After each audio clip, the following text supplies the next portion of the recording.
قالت الملائكة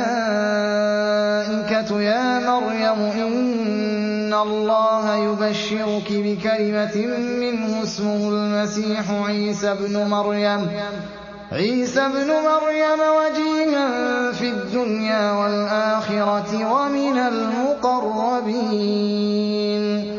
ويكلم الناس في المهد وكهلا